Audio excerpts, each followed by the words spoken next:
Hey you guys, what's up? It's me, MJFANGIRL, and I know it's been a while, okay? It's so weird when I don't make a video for over 2 weeks. It's been a long time, but I wanted to come back to you guys with an updated Q&A. I asked you guys for some questions on the YouTube community page as well as on my Instagram. If you're not following me there, make sure you follow me at MJFANGIRL blog. We're gonna be talking some deep discussions about some Michael Jackson songs, things that I wish would happen, things that I think should have never happened, as well as just some personal things too. So without further ado, let's get into it. You are now watching MJFANGIRL TV. Girl, you got to know. You can touch the sky. Alright you guys, so let's get into these questions. Okay, so the first question is, MJFANGIRL TV, nowadays many teenagers are becoming moonwalkers and I'm one of them. What is your advice to us as a sister?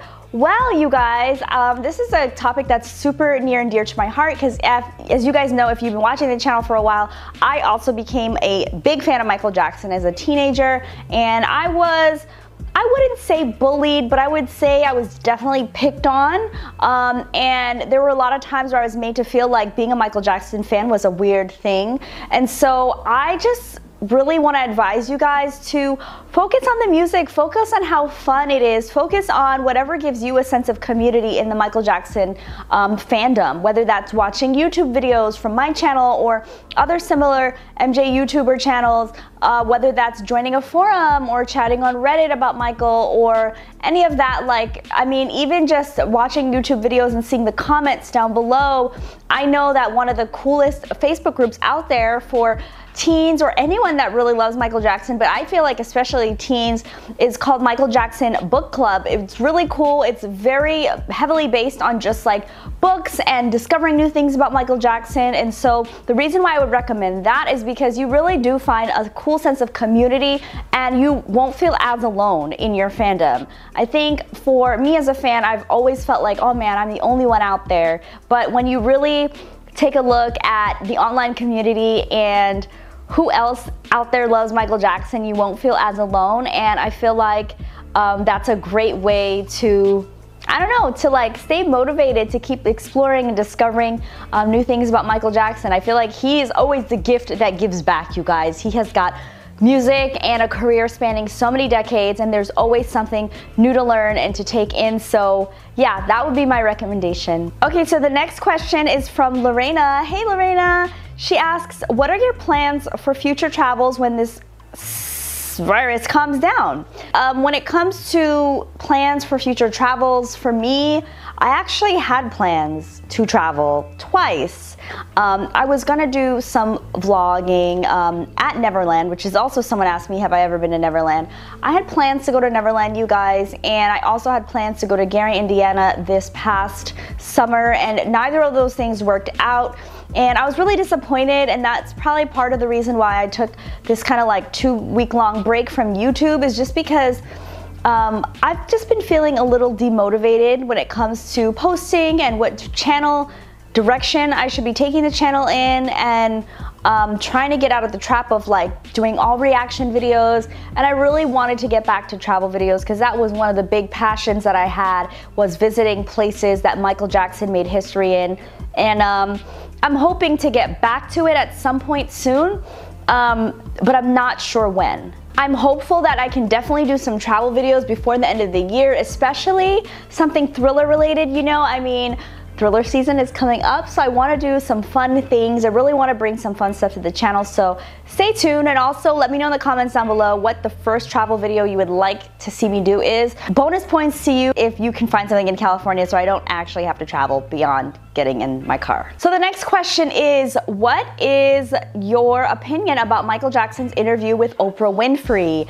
Well, I think it was a record-breaking interview. I think that I actually loved it. I know that Oprah really tried to ask him some prying questions and asked him some things that in hindsight, maybe it's like definitely were none of her business, but I also think that Michael Jackson shared a lot about his thoughts, about his childhood, about his experiences, about his life, and things that he really had not gotten that candid about prior. So if you are a Michael Jackson fan and you don't like Oprah, well, join the club.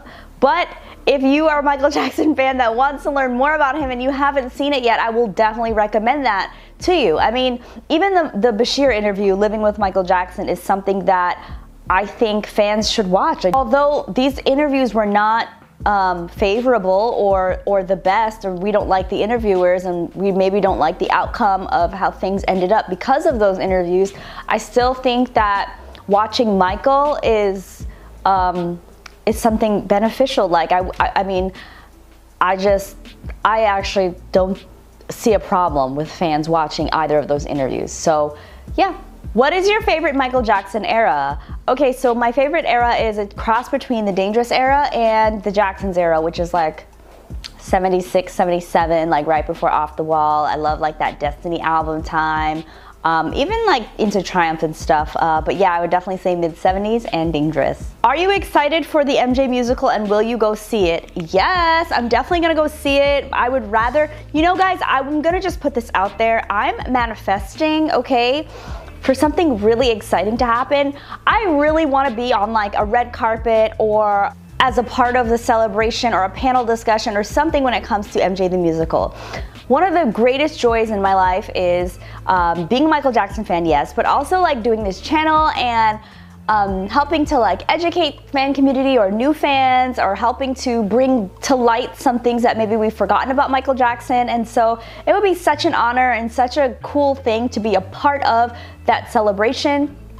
I've never really closely worked with like really any big brand partners that have to do with anything official Michael Jackson, and I really would love to do that. That would be like amazing. So yes, number one, I'm definitely going to see MJ the Musical. Number two, help me manifest that I will actually be a part of like the celebration or whatever. It would have been easier to do when I was living in New York City, but hey, c'est la vie. Like I'll travel, I'm down to go, be on a red carpet, interview some people, like show you guys behind the scenes. Like those are the types of things that I really desire in my heart to be able to do. So yeah. Okay, so the next question is, why do so many people throw shade at the 30th anniversary performance? Well, I think people throw shade at it because it's easy to do so, and a lot of people feel like when they compare it to other concerts, it's not up to par. But I've talked a lot about this actually in my very last video. I did a storytime 30th anniversary story time of me actually going and attending the concert and why I actually enjoyed my time there. So if you're looking for more about what I think on that topic, definitely go watch that video. I think they just do it because it's easy to, and you know, as fans, we're not all gonna love everything. I just wish that more people liked that concert, but I could see why people may think that it's not the best or that it's not their favorite. I respect everyone's opinion. What Michael Jackson song makes you very emotional? I would say it really just depends on what I'm listening to and when, but two that I can think of off the top of my head would be Man in the Mirror and Music and Me.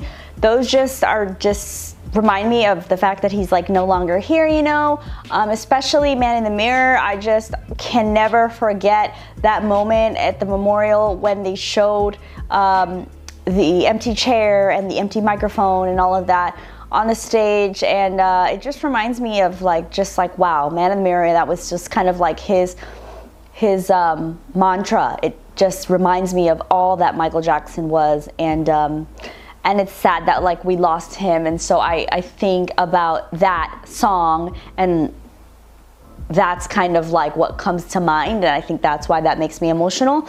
And then Music and Me, it's just like, you know, it's just kind of like a sad story. Music and him, and then knowing how his life ended tragically and just like untimely passing, that kind of makes me sad. So that's what I would say for that. Okay, so this is actually going to be a part two. There's going to be a part two rather, so I'm going to answer one more question and then we're going to get to more personal questions in the next video. Okay, so this question's a good one. Do you think if the short films Ghost and Thriller swapped release dates, Ghost would be held in the esteem that Thriller is held in? I would say, oh, this is so hard, but I would say no. And the reason why is because I just feel like Thriller is such a different, it's such a different category. Like I love and respect all that went into Ghosts, and I respect the storyline, and I love like the creativity and stuff behind it. But I think if Ghosts would have come first, it would have been so different from anything anyone's ever seen that I don't know how much people would have really like gone for it. You know, Thriller was a long music video. It had a storyline, but it also was very like classic music video, whereas Ghosts is more like really a lot more of like a storyline and then some dance breaks and performances. I just feel like Thriller is just something that that can't be beat, and I would love to hear what you guys think down below. Do you guys think that Thriller would have been like, I mean, Ghosts would have been bigger than Thriller had they switched timings, timelines? Let me know. Okay, you guys, so that's actually it for this Q&A. I will be back with the next Q&A probably right after this, probably tomorrow. So that Q&A will be addressing some more of the personal questions, a lot more about me and all of that. So stay tuned for that, and thank you guys for watching. See you guys next time. Bye.